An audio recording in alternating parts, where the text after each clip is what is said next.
Boa noite, boa noite. Amanhã temos Santa Ceia. Só que antes da Santa Ceia, o que tem? Lava-pés. Como que você vai para o lava-pés? Não é o tema de hoje, mas já é preparação para amanhã. O que você faz quando lava pés? Quando lava os pés? O que a gente pensa quando lava os pés de alguém e quando alguém está lavando os pés da gente? O que significa essa cerimônia? Para algumas pessoas, o lava-pés é um momento muito legal para encontrar com amigos, bater um papo. Eu já assisti lava-pés em que pessoas fecharam o negócio de um terreno lavando os pés. E quanto você quer naquele terreno e lavando o pé? Eu quero tanto. Então, você vende para mim mesmo? Vendo. E eu do lado ali lavando o pé. E eu era o pastor da igreja. Então assim, na cabeça deles não estava fazendo nada errado. Que lava-pés assim, é uma rotina que tem que fazer antes da Santa Ceia. Será que é isso? Será que é isso? Você chega, molha o pé, seca, está resolvido o seu problema do lava-pés. Qual o propósito do lava-pés? Será que alguém pode lavar o próprio pé? Vamos fazer de conta assim, você chegou no lava-pés, não tem ninguém mais, o povo tudo já está na igreja, não, vamos fazer o seguinte, eu mesmo lavo o meu pé. Funciona isso? Dá certo? Eu mesmo lavar o meu pé? Não lava-pés. É alguém lavando o seu pé. Isso devia informar você alguma coisa, e a mim também. Isso indica que a gente não pode se lavar. A gente não consegue se lavar. E era o que eu pensava quando eu estava na igreja e afastado de Deus e comecei a ter desejo, o Espírito Santo trabalhando, desejo de me aproximar de Deus. Eu pensava assim, eu preciso me melhorar. Essa frase estava na minha cabeça, bem desse jeito, com esse português meio atravessado, né? Eu preciso me melhorar, né? Antes de eu antes de eu ir para Deus. Eu preciso chegar já limpo para Deus. E isso é salvação pelas obras. Cristo não pode aceitar. Cristo só pode aceitar pecadores. Então o lava-pés é um lembrete de que Cristo só pode aceitar pecadores. Agora tem um negócio muito estranho. Chega na hora de Santa Ceia e lava-pés. No modelo tradicional, quando todo mundo vem para a igreja primeiro, depois sai para o lava-pés, tem pessoas que não saem, não vão para o lava-pés. E aí a gente, os líderes da igreja, a gente tem que se aproximar dessas pessoas, conversar com elas. Meu irmão, tudo bem com você? Tudo certo? Você não vai participar do lava-pés? Não, pastor, hoje não vou participar. Mas por que você não vai participar do lava-pés? Ah, pastor, tem umas coisinhas aí que não estão resolvidas, uns problemas. Você quer dizer pecados? Pastor, tem umas coisas. Mas lava-pé para quê? Você leva carro limpo para o lava-rápido? Você é louco. Você vai no médico quando você está são? Por que você veio aqui? Vim aqui para mostrar para o senhor, doutor, como eu estou bem de saúde. Você já procurou psiquiatra? Tem algum problema com você? Então, para que o lava-pés? Quem deve participar do lava-pés? Pecadores. Mas não é qualquer tipo de pecador. É pecador que quer uma coisa diferente, que quer confessar para Jesus. Então, se tem uma hora do programa da Santa Ceia, que é hora da gente assim, usar de compenetração, de pensar, talvez até se tem algum momento para entristecer, não é na hora da ceia, é na hora do lava-pés. Então assim, nesse sentido, assim, uma conversa trivial, ela fica meio fora de lugar, porque é hora de eu parar, pensar, que pecados eu estou confessando? A pessoa que está ali lavando o meu pé, ela está no lugar de Jesus, símbolo de Jesus que me lava. Então a pessoa está lavando, o Senhor está me lavando mesmo? Isso aqui é só uma satisfação de requisito para eu participar da Santa Ceia? Ou o Senhor está realmente me lavando? Eu estou confessando meus pecados ao Senhor ou não? Então, esse tipo de coisa tem que vir na minha cabeça quando eu estou participando do lava-pés. Então, eu quero convidar você amanhã, vir ao lava-pés, pensando no que vai fazer. Não lá só molhar os pés. Lava-pés é uma oportunidade de pedir ao Senhor Jesus que lave você. Se você confessar pecados, Ele é fiel e justo para perdoar e purificar de toda injustiça. Que coisa maravilhosa! Você volta do lava-pés para a igreja limpo, purificado, purificada. De hoje para amanhã você já pode... pastor, mas tem uma coisa, eu preciso pedir desculpa para alguém. Ei, você tem 24 horas já ainda. Você ainda pode ir lá e resolver alguma coisa, conversar, né? Por que não? Por que você vai carregar isso? Por que não deixar o Senhor Jesus resolver? Então, combinado? Amanhã vamos para o lava-pés com a cabeça de pedir para Jesus me limpar, Jesus me purificar. Depois a gente vem para a Santa Ceia para celebrar.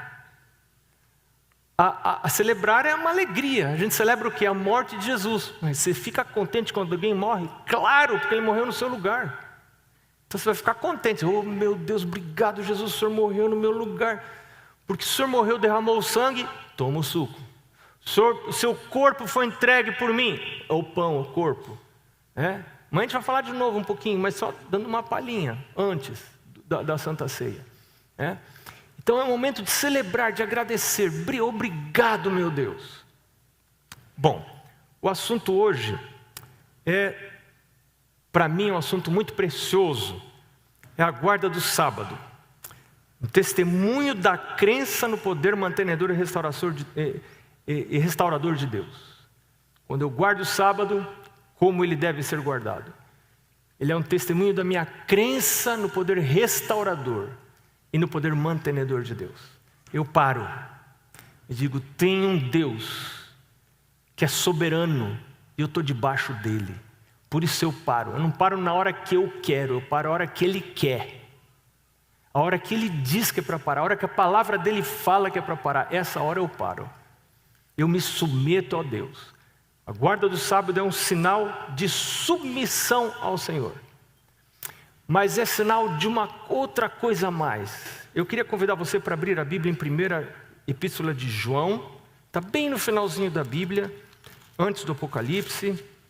Bem antes do Apocalipse, 1ª Epístola de João, capítulo 5, versos 11 e 12.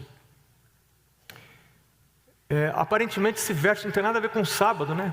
Mas olha o que diz aqui. João diz assim, o testemunho é este, que Deus nos deu a vida eterna, e esta vida está no seu Filho. Aquele que tem o Filho, tem a vida. Quem não tem o Filho de Deus, não tem a vida. Quem tem o Filho, tem a vida. Quem não tem o Filho, não tem a vida. Você pode ter igreja, você pode ter as doutrinas da igreja, você pode ter o batismo, você pode ter funções na igreja, você pode ser um pastor da igreja, trabalhando na liderança da igreja. Mas se você não tem o Filho, você não tem a vida. É uma religião enganadora, a religião daqueles que não têm o Filho. E a palavra de Deus nos diz que foi o Filho que nos deu o sábado. Livro de Colossenses, livro de Hebreus, diz que foi Ele que foi o Criador. Ele foi o agente da criação. Foi Ele que estabeleceu o 7º dia lá na criação. Não para os judeus, mas para a humanidade. Por isso, em Mateus 12, verso 8, ele diz, o Filho do Homem também é Senhor do sábado. Esse dia é o dia dele, ele é o Senhor, ele é o dono desse dia. Gênesis 2, 1 a 3, como nós vimos, o sábado foi dado por Deus à humanidade, não para os judeus. O próprio Deus Criador descansa nesse dia. Como que para dar o exemplo? Ele não precisava, ele não se cansa. Em Êxodo 16, antes da promulgação da lei no Sinai, nós vemos que já existia o conhecimento e a prática do sábado. Toda a história ali do maná que foi dado gira em torno do sábado, colher o dobro na sexta-feira, não colher no sábado. Deus não dá você não encontra nenhuma regra, nenhuma lei sobre o sábado antes disso. Mas já está ali o sábado, ou seja, o sábado já era conhecido desde a criação, a gente sabe disso. E aí em Isaías capítulo 58, quero convidar você para abrir também esse texto, Isaías capítulo 58, versos 13 e 14. Isaías 58, 13 e 14, diz assim: se desviares o pé, vamos supor que o seu pé está pisando, profanando. Você sabe que tem países lá na Ásia em que você não deve cruzar a perna e apontar o pé para uma pessoa. É muita falta de respeito. E quando você vai na Tailândia e você entra numa igreja adventista, o seu sapato fica do lado de fora. É uma cena muito interessante. Todos os sapatos da igreja lá no saguão de entrada. E a gente, quando vai a primeira vez, a gente pensa assim: ai, vão pegar o meu sapato, né? Cabeça nossa, é assim: vão pegar o meu sapato. Você chega lá, o seu sapato está lá. Você vai visitar um templo budista, né? Um lugar turístico. Milhares de sapatos, você põe o seu sapatinho lá, você anda 1h30 ou descalço lá por dentro, visitando, vendo como são as coisas, aqueles ídolos, etc. Quando você volta, o seu sapato está lá. Não é possível imaginar, nem numa loja na Tailândia você entra de sapato. Você tem que tirar o sapato para entrar em qualquer loja. Na frente de todas as lojas, põe o seu sapato, entra na loja e sai.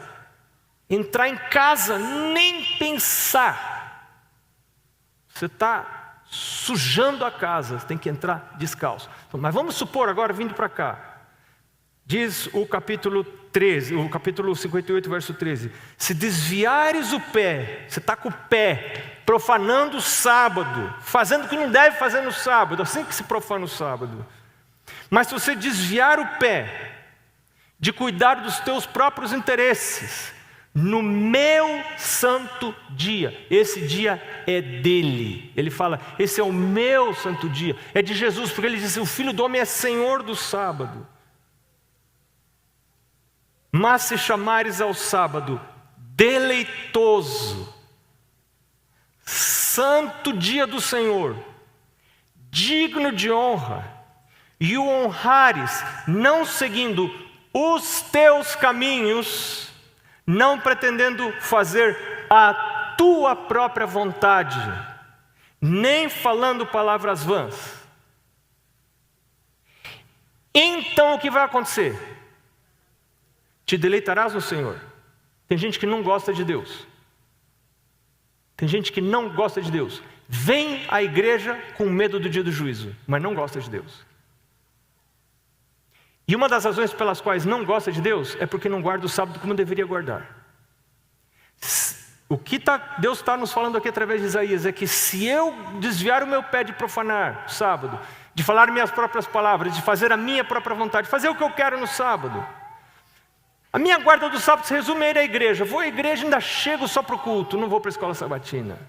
Vou lá para cumprir um requisito, porque vai que Jesus volta mesmo. Eu estando na igreja ainda, quem sabe eu subo junto nesse elevador chamado igreja, né? Que eu esteja lá antes que a porta feche. Mas eu não estou assim muito ligado com Deus. Então, Isaías está dizendo aqui: então te deleitarás no Senhor, se você não falar, não fizer essas coisas, não falar palavras vãs, não fazer a sua própria vontade. Mais ainda, além de encontrar deleite no Senhor, ele diz: eu te farei cavalgar sobre os altos da terra. Você não vai ser pouca coisa. Vou fazer de você algo importante. Você vai ser visto. Quem cavalga lá nos altos dos montes é visto por quem está embaixo, todo mundo enxerga. Deus diz: eu vou fazer isso com você, você vai cavalgar pelos altos da terra, e eu vou te sustentar com a herança do seu pai Jacó. Qual foi a herança do pai Jacó? Fala para mim. O que Jacó ganhou de herança do pai dele? 0, não ganhou nada. O que Jacó teve que fazer? Ele enganou o irmão e teve que sair de casa fugido com uma mão na frente e outra atrás. Mas o que Deus está dizendo? Eu vou sustentar você com a herança do seu pai. A mesma herança que teve Jacó eu vou dar para você. O que isso quer dizer? Lembra como Jacó voltou para casa? Jacó voltou para casa cheio de riquezas, tão cheio que ele começou, primeiro que ia tirar do irmão, agora ele queria dar para o irmão, deu um monte de coisa, um monte de presentes, voltou cheio de coisas, muita coisa. De quem que ele recebeu? Não foi do pai dele. Pode ser que eu estou falando com alguém que não vem de família rica, que não tem origem importante. Você fala assim: Deus está dizendo para você, isso não é nada. Eu quero sustentar você com aquela herança do pai Jacó. Não precisa ter pai rico. Eu quero sustentar você, eu quero cuidar de você, eu quero cuidar da sua vida. Esse texto de Isaías é maravilhoso para aqueles que realmente sentem que precisam fazer uma reforma na guarda do sábado, como eu. Eu sinto que preciso fazer uma reforma na guarda do sábado. Sabe, a gente para de pensar, vai entrando no automático da guarda do sábado, semana após semana, e a gente devagarinho, por causa da lei da entropia, a gente vai perdendo os hábitos bons e de repente, quando a gente percebe, a gente já está lá longe. E Deus usa semanas de reavivamento, Deus usa a palavra de Deus usa uma série de coisas para dizer: filho, não siga o caminho do povo de Israel. O povo diz: uma das razões pelas quais os israelitas foram para o cativeiro foi porque não ouviram a voz profética. Deus chega ao ponto de, no final do livro de Jeremias, dizer assim: agora que vocês vão para o cativeiro, a terra vai guardar o sábado. Porque quando vocês estavam na terra, morando aí, a terra não guardava o sábado. Será que Deus vai precisar fazer isso com a minha casa? Será que a minha casa vai precisar ser destruída para a minha casa poder guardar o sábado? O Senhor está nos chamando para um reavivamento, uma reforma nessa questão da guarda do sábado. Agora, como guardar o sábado? Eu queria aproveitar esse assunto de guardar o sábado. Onde você encontra orientações para a guarda do sábado? Você encontra na Bíblia, nós já lemos nelas. Eu nem mencionei, né? Êxodo capítulo 20, versos 8 a 11, que a gente viu na historinha das crianças. Lembra-te do dia do sábado para o santificar. 6 dias trabalharás e farás toda a tua obra, mas o 7º dia é o dia do Senhor teu Deus. Nele não farás nenhuma obra, nem tu, me ajuda? Nem teu filho. Pastor, meu filho não quer guardar o sábado. Nem tua filha, nem teu servo, nem tua serva, nem o estrangeiro que está visitando você em casa não deve fazer nenhuma obra no dia de sábado. Não, pastor, mas é visita. Visita que vem na sua casa. Agora, como você vai fazer isso? Sem perder a polidez, sem perder o amor, sem perder o carinho, sem perder a simpatia. Você vai precisar orar. Jesus, me ajuda a guardar o sábado debaixo desse teto que o Senhor me deu. Quem mora aqui, meu pai falou isso para mim claramente: filho, enquanto você estiver morando aqui, filho, é as regras da palavra de Deus, não são só as regras. Quando você sair, tiver o seu sustento, sua casa, não depender mais da gente, é o seu problema, é a sua vida. Não vou interferir nas suas escolhas. Se você quiser optar por um outro caminho que não seja o caminho de Deus, não vou ficar mais interferindo na sua vida. Mas agora, enquanto você está aqui na minha casa, eu me lembro, para o meu pai era inadmissível meu pai ir à igreja e o filho ficar em casa. Como? Como que eu vou ficar em casa? Meu filho fica em casa, eu vou para a igreja adorar a Deus, e meu filho fica em casa, minha filha fica em casa.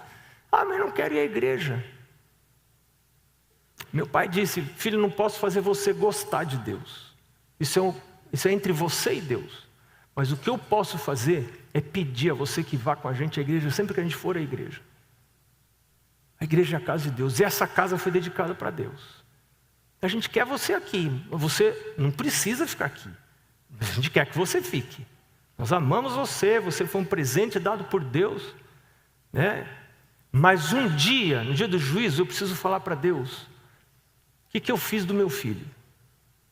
E eu quero dizer para ele que eu levei você à igreja. Agora, estando lá, se você não quer saber, aí é você com Deus. Eu já não posso fazer mais nada. E é bem assim mesmo. Mas o mandamento diz: nem tu, nem teu filho, nem tua filha, quando está em casa.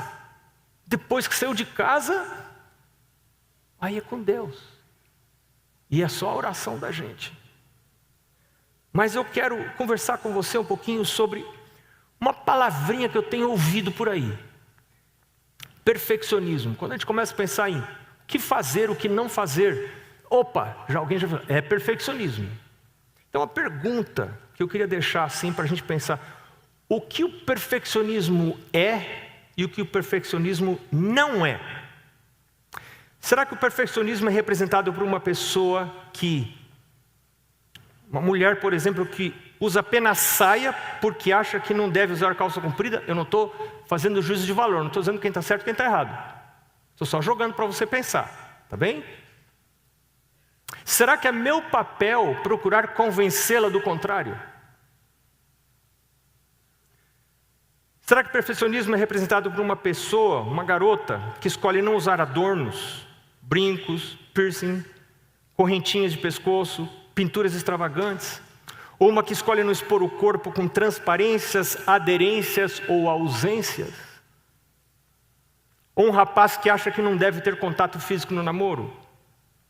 Ou alguém que não ouve as músicas do mundo, muito menos vai a shows de músicos populares? Alguém que prefere adorar a Deus apenas com músicas da etnologia tradicional cristã? Eu devo convencer essa pessoa do contrário. Isso é perfeccionismo. O que é perfeccionismo e o que não é perfeccionismo? Ou alguém que tomou a decisão de não portar armas, nem mesmo em caso de guerra. Essa semana eu conversei com um líder da igreja lá da Ucrânia. Tivemos uma reunião de oração por Zoom, e ele me contando da dificuldade, porque agora a guerra entrou numa nova fase, e o governo está seriamente chamando todos, membros da igreja, pastores inclusive, e ele nos disse: um pastor ou outro está resolvendo ir para a guerra e portar armas. Um pastor ou outro, não todos, claro. Porque a outra alternativa é a prisão. Mas existem vários membros da igreja, e pastores também, que estão dispostos a viver pelos princípios que acolheram. Não portar armas. Não vão portar armas. E vão preferir ir à prisão. E ele pediu oração. E nós temos que orar por eles. Agora, devo eu convencê-los do contrário? Será que perfeccionismo é representado por uma pessoa que não usa vinho, nem café, nem Coca-Cola? Isso é perfeccionismo? Será que perfeccionismo pode ser representado por uma pessoa que procura ser vegetariana ou até vegana? Que procura seguir e ensinar todos os mínimos detalhes da reforma de saúde? Isso é perfeccionismo? Ou uma pessoa que é considerada super estrita quanto à guarda do sábado? Por exemplo, não vai a restaurantes no dia de sábado, nem toma ônibus no dia de sábado. Essas coisas que eu estou falando aqui são coisas reais, são coisas que eu conheci. Por exemplo, no meu segundo distrito pastoral tinha um irmão que achava que a gente não devia tomar ônibus nem para ir à igreja no dia de sábado. E agora você se pergunta, põe aqui na sua cabeça, ele estava certo ou estava errado?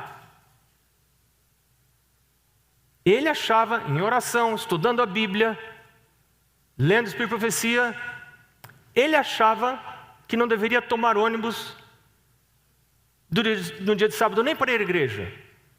Eu não penso dessa maneira. Eu penso diferente dele. Mas é meu papel convencê-lo do contrário. Falar: irmão, você está errado, irmão, isso é perfeccionismo, você deve tomar o ônibus. Será que eu devo fazer isso com ele? Eu devo deixar que ele sirva a Deus conforme a sua consciência? Mas teve um dia que eu precisei falar com ele. Você sabe por que eu precisei falar com ele? Porque esse irmão passou a ficar no portão da igreja, olhando quem descia do ônibus para vir à igreja. Ah, ponto. Agora mudou a história. Você percebe que zelo e fanatismo e perfeccionismo estão muito pertinho, uma coisa da outra. Bem pertinho. E nem sempre é fácil da gente discernir o que é perfeccionismo do que é zelo ou do que é fanatismo. O que diz a palavra de Deus? Será que devemos guardar todos os detalhes da palavra de Deus ou não? Deuteronômio capítulo 6, eu vou só ler, só citar. Capítulo 6, versos 2 e 3. Para que temas ao Senhor teu Deus e guardes todos os seus estatutos e mandamentos que eu te ordeno, tu e teu filho e o filho de teu filho, todos os dias da tua vida, e que teus dias sejam prolongados. Ouve, pois, ó Israel, e atenta em os cumprires, para que bem te suceda, e muito te multipliques na terra que emana leite e mel, como disse o Senhor teu Deus, Deus dos teus pais. Para que você se multiplique, para que bem te vá, para que bem te suceda. Tenha o cuidado de cumprir todos os detalhes. Então, vamos combinar uma coisa. Cumprir todos os detalhes, os mínimos detalhes da lei de Deus, dos estatutos do Senhor, isso é fanatismo? Isso é perfeccionismo? Deuteronômio capítulo 8, verso 1. Cuidareis de cumprir todos os mandamentos que hoje vos ordeno, para que vivais e vos multipliqueis, e entreis e possuais a terra que o Senhor prometeu sob juramento a vossos pais. Deuteronômio 10, versos 12 a 13. Agora, pois, ó Israel, que é que o Senhor requer de ti? Não é que temas ao Senhor teu Deus e andes em todos os seus caminhos, e o ames e sirvas ao Senhor teu Deus de todo o coração e de toda a tua alma, para guardares os mandamentos do Senhor e os seus estatutos que hoje te ordeno para o teu bem. Apocalipse 3, 19 e 20. Eu repreendo e disciplino a quantos amo. Sê, pois, zeloso. O que é zeloso? Zeloso é querer fazer a vontade de Deus nos seus mínimos detalhes. Sê, pois, zeloso e arrepende-te. Eis que estou à porta e bato. Se alguém ouvir a minha voz e abrir a porta, entrarei em sua casa e cearei com ele e ele comigo. Então, espera até a gente chegar no final, antes de você chegar às conclusões. E você tem todo o direito de não concordar. Será que eu deveria desejar que uma pessoa não guarde todos os mínimos detalhes da revelação, ou seja, dos mandamentos ou estatutos de Deus? Será que para ser considerada equilibrada, essa pessoa deve fazer um pouco de coisas erradas e um pouco de coisas certas? Pastor, esse é um cristão, um membro da igreja equilibrado. Explica para mim o que você quer dizer. Eu tenho que entender o que você quer dizer. É uma pessoa equilibrada. O que é esse equilíbrio? Me explica. Se para ser considerado uma pessoa equilibrada, alguém deve obedecer algumas partes das orientações de Deus e desobedecer a outras, então vem a pergunta: quais as partes das orientações de Deus eu deveria desobedecer para ser considerado equilibrado? Que parte dos mandamentos eu devo desconsiderar, afrouxar, para ser considerado uma pessoa equilibrada? Vamos fazer a lista. Esses aqui são para guardar, esses aqui você mais ou menos assim, mas não é coisa séria.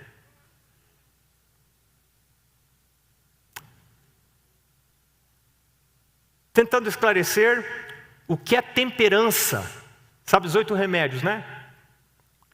Alguns têm usado a palavra equilíbrio para substituir temperança nos 8 remédios da natureza. E a pergunta que surge é: será que temperança e equilíbrio são sinônimos? Para muitas mentes, esse conceito de equilíbrio pode transmitir ideias do dualismo da filosofia chinesa, em que o yin e o yang, positivo e negativo, não viviam sem o outro. Tem que ter o positivo e ter o negativo, o mal e o bem. Eles têm que estar juntos, para daí produzir o equilíbrio. Cuidado! Isso não vem de Deus. O conceito de temperança é nada do que faz mal e moderação naquilo que faz bem. Nesse aspecto, o conceito de temperança pode acomodar o conceito de equilíbrio, mas apenas no que se refere ao que é bom. Qual então é a diferença entre zelo, fanatismo ou perfeccionismo? Perfeccionismo ou fanatismo é o zelo que enlouqueceu porque perdeu a Cristo e o amor que vem de Cristo. Perfeccionismo pode incluir tentativas de salvação pelas obras. E como você reconhece um perfeccionista? Não é pela conduta cuidadosa e procurar obedecer completamente, porque isso é zelo. Mas, escuta aqui, você reconhece um perfeccionista pela irritação diante daqueles que não seguem o seu mesmo padrão de conduta. E pelo espírito de crítica diante dos que divergem das suas percepções. Perfeccionismo não está em seguir cada detalhe da lei de Deus. Isso não é perfeccionismo. Isto é zelo. Mas você reconhece o perfeccionista pela irritação diante de pessoas que não vivem como ele ou como ela. E diante do espírito de crítica. Crítica para com seus irmãos. Crítica para com a igreja. Crítica para com a liderança da igreja. E nesse sentido, você encontra perfeccionistas dos dois lados, do liberal e o conservador. Porque tem um liberal que ele acha que ele está certo, ele critica quem então é um perfeccionista liberal. E tem um perfeccionista conservador que critica, que se irrita também, ambos irritados. Vivemos numa geração de irritados. Porque não aprenderam o amor de Jesus, não aprenderam o que é ser missionário, o que é sacrificar o eu e dar-se por outros, e amar outros, e querer o bem dos outros. Liberais ou conservadores que não conhecem a Cristo e nem receberam de Cristo o espírito missionário, se tornam críticos ácidos do lado oposto e da igreja. E quem se deleita nesses debates e em críticas, também revela de que lado está. Uma ave se conhece pelo tipo de comida que usa. Se come mamão, é provável que seja sabiá. Mas se gosta de comer carniça, é urubu. Onde os meus olhos estão pousando? Que tipo de sites? Eu gosto de assistir e de ver, de olhar e de ler esses sites que criticam a igreja, que veem as coisas erradas da igreja, que promovem essas coisas erradas, exaltam, jogam no ventilador. É isso que me agrada. O tipo de comida que eu como revela que tipo de ave eu sou. Sabiá ou urubu? Coração segundo o coração de Cristo, ou coração segundo o inimigo de Cristo? Então agora, a gente pode rapidamente ir para as orientações sobre a guarda do sábado. Você vai encontrar orientações para a guarda do sábado, talvez o melhor conjunto de orientações para a guarda do sábado, no capítulo 79 do livro Orientação da Criança. É um capítulo curto, mas cheio de orientações sobre o dia de preparação. O que você fazer na sexta-feira? Sexta-feira você deve fazer tudo, cuidar dos sapatos, das roupas, da comida. É muito claro no que diz a Bíblia, lá no relato do maná, que Deus espera que eu não cozinhe no sábado. Quando eu cozinho no sábado, estou transgredindo o sábado.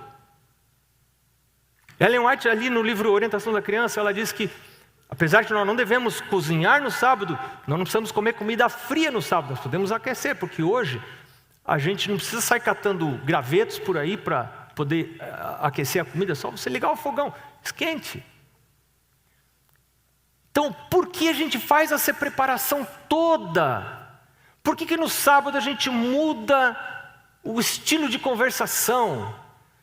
Por que no sábado, e a gente viu de manhã na história das crianças, eu não vou repetir, o que a gente deve fazer sábado à tarde? Natureza, né? Estar contemplando a natureza, levar a mente dos filhos para Cristo, ficar pais e filhos. Ellen White diz ali na orientação da criança, que se os pais ficassem com os filhos sábado à tarde, em meio à natureza, levando a mente dos filhos a contemplar a natureza, e ver como Deus é sábio em dar leis para o nosso bem, para a nossa proteção, leis naturais e a lei moral, os filhos não veriam a Deus como um Deus severo.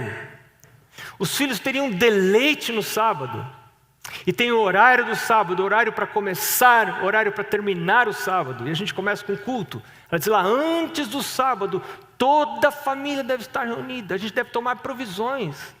Tem trabalho que eu não posso aceitar, porque esse trabalho não vai me permitir chegar antes do pôr do sol em casa. E eu preciso estar lá com a família, porque é o dia do Senhor, não é meu dia. Ah, pastor, mas então eu não vou ter trabalho.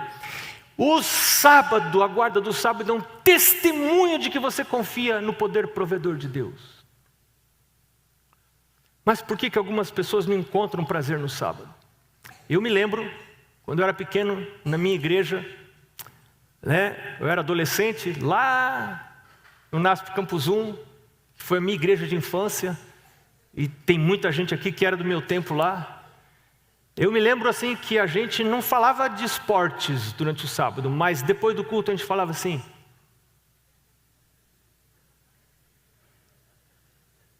Linguagem dos sinais. Não falava. E eu me lembro assim que eu ia almoçar na casa do meu amigo e a gente ia dormir para não ver o dia passar. Porque o nosso prazer estava no final do sábado. Esses dias eu estava na Argentina falando sobre isso e um pastor falou para mim: pastor, qual é o pôr do sol que dá mais alegria para a gente?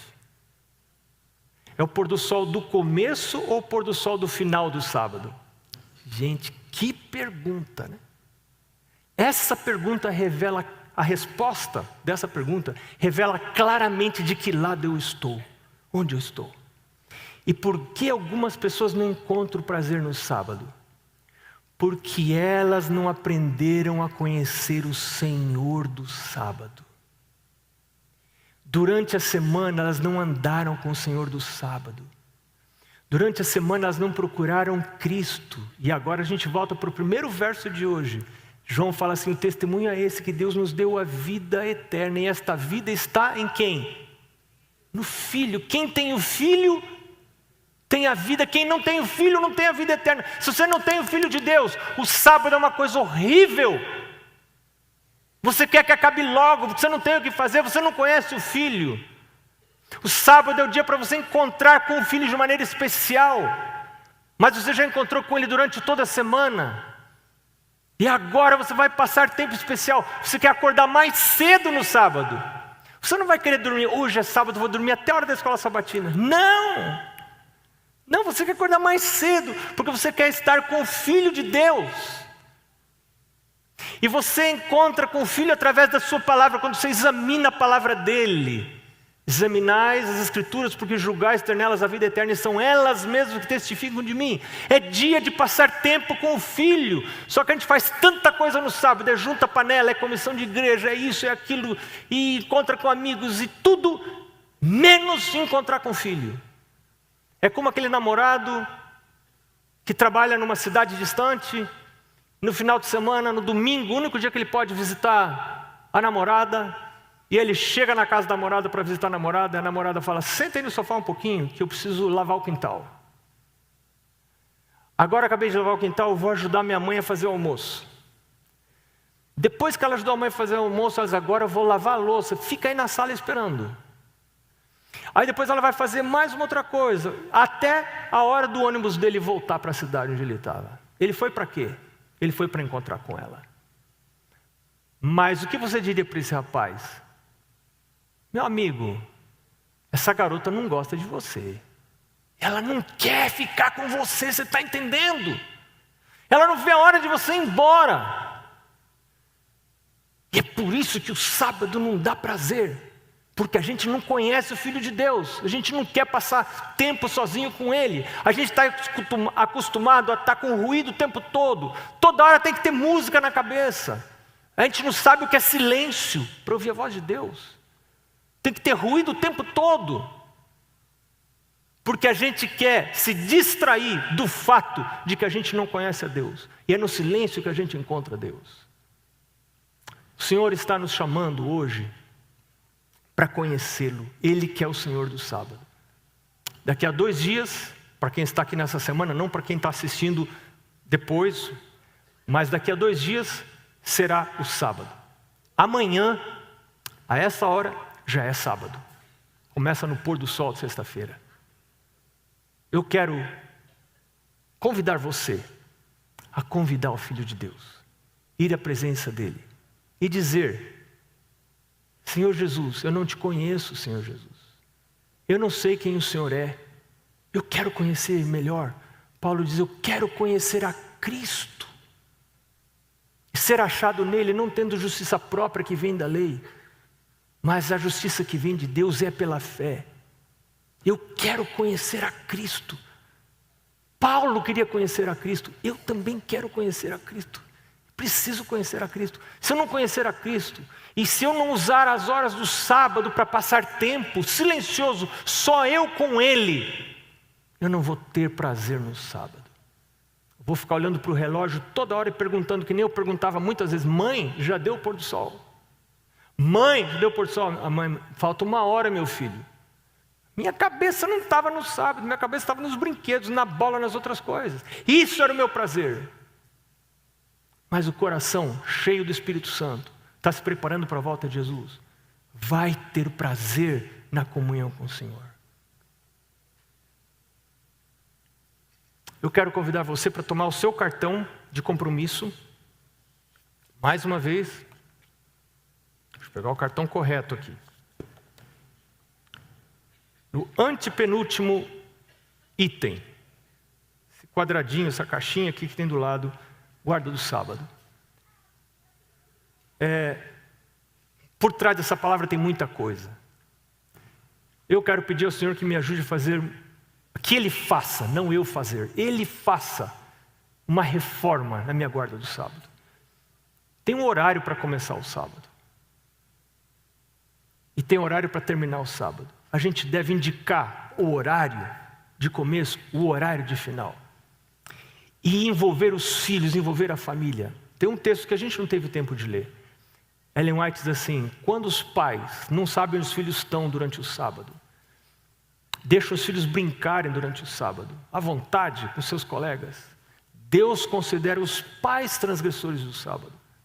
Pastor, mas então não vou deixar os filhos brincar.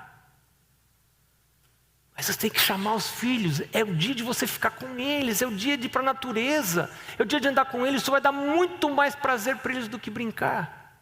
Eles estão esperando ficar com o pai e a mãe. Deus está me chamando para fazer isso se eu tenho filhos. Eu quero orar com você. Enquanto você renova seus propósitos, faz votos diante do Senhor de guarda do sábado. Eu quero convidar você para se colocar em pé, para a gente orar.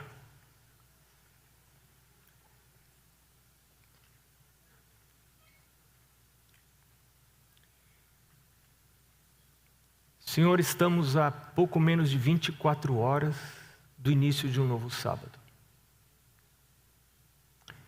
De acordo com a Tua palavra, com indicações da Tua palavra, o sábado se inicia com o pôr do sol do final da sexta-feira. Senhor Deus, às vezes a gente corre tanto, a gente tem tanta coisa para fazer, e o Senhor nos convida para parar de correr, para confiar, para depender do Senhor. Mas para mais do que isso, para passar tempo na presença do Senhor. É por isso que a gente não lava louça, a gente não limpa sapatos, a gente não lava o carro, a gente não faz compras, a gente não acessa as redes sociais, quem sabe a gente não olha televisão, porque esse tempo sequestraria o tempo que a gente iria passar com o Senhor. Então, Senhor, nos ajuda, a nós, aos nossos filhos, para que a gente aprenda a buscar o Senhor enquanto se pode achar. Deixe o ímpio o seu caminho, homem mau os seus pensamentos, e se volte para Deus, que é rico em perdoar, e vai achar misericórdia. Senhor Deus, perdoa os nossos pecados. Nós não temos guardado o sábado como deveríamos, mas nós podemos, confiando no Senhor, não na nossa força, podemos dizer: tudo posso naquele que me fortalece. E o Senhor responde: é verdade, filho, sem mim você não pode fazer nada. Então nós queremos, nos ajuda, Senhor. Nos ajuda a não estarmos contentes com o jeito que as coisas são, mas a buscarmos as coisas do jeito que devem ser. Entregamos tudo nas tuas mãos e agradecemos em nome de Jesus. Amém.